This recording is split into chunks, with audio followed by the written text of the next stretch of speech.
Sam Bankman-Fried, the charismatic founder of the crypto exchange FTX, vanished from the public eye after his empire collapsed. Yet, on December 12, 2022, he was quietly arrested in his New Providence, Bahamas apartment complex, just one day before he was slated to testify before the U.S. House Committee on Financial Services. How did a billionaire suddenly find himself in handcuffs on a tropical island? The answer lies in a cascade of charges that would soon follow.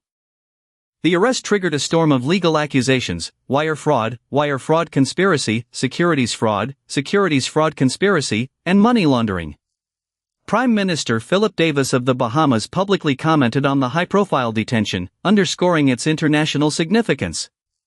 With such a litany of federal crimes, experts like former CFTC senior trial lawyer Braden Perry warned that convictions could carry sentences ranging from years to decades. What would happen next as the United States moved to bring him to trial? Bankman-Fried consented to extradition, traveling from the Bahamas to the United States to face the mounting charges. Remarkably, a $250 million bond, the largest ever set in an American criminal proceeding, was posted, allowing him to remain free under strict conditions, including residence at his parents' California home. This unprecedented bail arrangement raised eyebrows across the legal community. Yet, the courtroom drama was only beginning, as the next step would be his formal plea. On January 3, 2023, Bankman-Fried entered a not guilty plea to fraud and the accompanying charges, setting the stage for a protracted legal battle. The following month, Judge Lewis Kaplan tightened bail conditions, reflecting growing concerns about flight risk and public safety. As the case progressed, additional criminal counts were added, expanding the prosecution's arsenal. How would these escalating legal pressures shape the upcoming trial?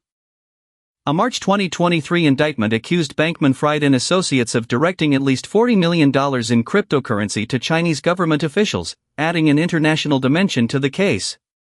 Later that summer, prosecutors dropped a campaign finance charge due to treaty obligations tied to his extradition, while a separate indictment in August alleged he funneled $100 million of stolen FTX customer funds into 2022 U.S. election contributions. These layered accusations painted a picture of complex financial misconduct. The courtroom would soon hear the full story. The trial finally commenced on October 3, 2023, at Manhattan's Daniel Patrick Moynihan United States Courthouse, where Bankman-Fried faced 7 counts of fraud and conspiracy. Over the next month, the prosecution presented a detailed narrative of deception, while the defense struggled under the weight of evidence. By November 2, the jury returned a unanimous guilty verdict on all 7 counts, sealing his fate. What would be the length of his sentence? Sentencing was set for March 28, 2024, and federal experts speculated that the punishment could span decades. When the day arrived, the court imposed a 25-year prison term, though provisions of the First Step Act and other credit programs could reduce actual time served to roughly 18 years. Additionally, Bankman-Fried was ordered to forfeit $11.02 billion, reflecting the massive scale of the alleged fraud. Yet, a second trial loomed until prosecutors abruptly canceled it.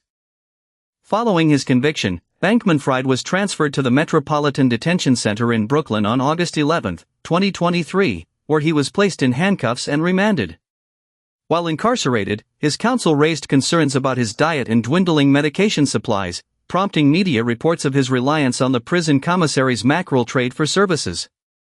These prison life details highlighted the stark contrast between his former wealth and his new reality. How would his legal team respond? While behind bars, Bankman-Fried continued to engage with the outside world, granting an interview to Tucker Carlson in March 2025 and subsequently being placed in solitary confinement. He later requested to stay at MDC Brooklyn during his appeal, but by late September 2024 he shared a dormitory cell with rapper Sean Combs. These movements underscored the ongoing legal maneuvers surrounding his case. What would be the next legal hurdle? Bankman-Fried appealed his conviction and 25-year sentence on April 11, 2024, later seeking a new trial on September 13, 2024, alleging bias from Judge Kaplan. His arguments were heard by a federal appeals court in New York on November 4, 2025, where his attorney claimed the trial presumed his guilt. After months of deliberation, the appeal was denied on June 12, 2026, cementing his sentence. The legal saga thus reached a definitive, though still controversial, conclusion. From a billionaire tech visionary to a convicted felon serving decades behind bars, Sam Bankman-Fried's rise and fall remain a cautionary tale of unchecked ambition and regulatory gaps.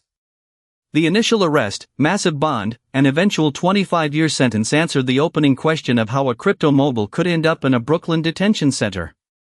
Yet, his ongoing appeals, political donations, and prison experiences leave lingering questions about accountability and reform in the crypto industry.